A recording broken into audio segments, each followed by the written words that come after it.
Jacques Cordenot, pour le groupe socialiste et républicain. Monsieur le Président, ma question s'adresse à Madame la ministre des Outre-mer et concerne la situation de l'usine sucrière de Marie-Galante. Madame la ministre, à quelques jours du démarrage de la récolte, les planteurs de canne et la population de Marie-Galante vivent une situation très angoissante du fait des incertitudes pesant sur la prochaine campagne sucrière. L'État qui s'est engagé à allouer une subvention de 1,6 million d'euros dans le cadre d'un projet industriel subordonne le versement de cette somme à la continuation d'un accord passé avec un opérateur dont la technologie n'est plus en phase avec les objectifs environnementaux de la COP21 et de la COP22. Vous l'avez compris, la culture de la canne et la production de sucre sont des poumons d'une économie alimentée par la seule unité sucrière en activité à Marie-Galante. Le taux de chômage culmine à plus de 30%, où la population est passée de 30 000 habitants en 1960 à moins de 12 000 en 2016. C'est dire combien l'avenir de l'île de Marie-Galante est intimement lié à la campagne 2017, conditionnée par le respect par l'État de la subvention de 1,6 million d'euros. Au nom des planteurs et de la population, dont je partage pleinement l'inquiétude et je relaie les craintes, je vous demande solennellement, Madame la ministre, d'organiser une rencontre avec l'ensemble des partenaires et surtout de procéder au déblocage de cette subvention afin d'éviter une profonde crise économique et une tragique explosion sociale sur le territoire. Merci. Pour vous répondre, la parole est au ministre des Outre-mer, Mme Éric Cabaret. Merci, Monsieur le Président. Monsieur le sénateur Cordenot, je vous remercie pour votre question.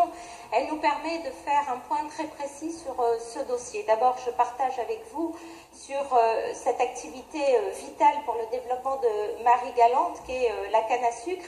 Et l'État, vous le savez, par le biais en particulier du ministère de l'Agriculture, soutient de façon significative l'activité sucrière et augmentera d'ailleurs ses efforts avant la fin des quotas sucriers.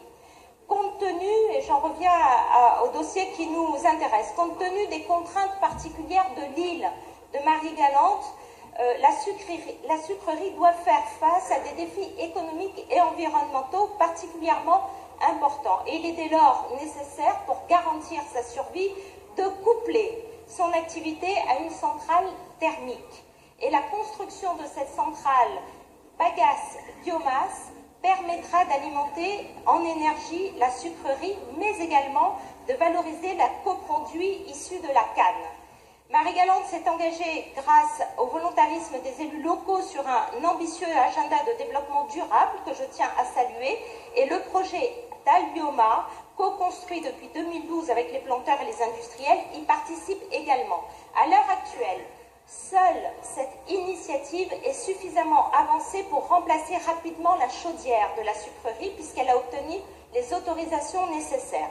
Toutefois, la mise en œuvre n'obère en rien le développement d'initiatives Marie-Galante île durable portées par la communauté de communes. Et je suis convaincue que les deux projets ne sont pas concurrents mais compatibles puisque le projet de la centrale thermique d'Albioma peut s'intégrer dans le projet plus global du CNR, comprenant aussi des installations éoliennes et du photovoltaïque. Pour que le projet d'Albioma réponde davantage aux attentes des élus locaux, je souhaite que l'entreprise puisse prendre des engagements sur les substitutions partielles de la biomasse.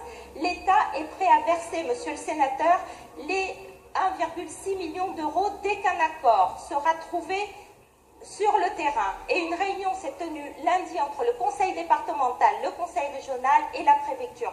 Je souhaite qu'un consensus puisse être trouvé.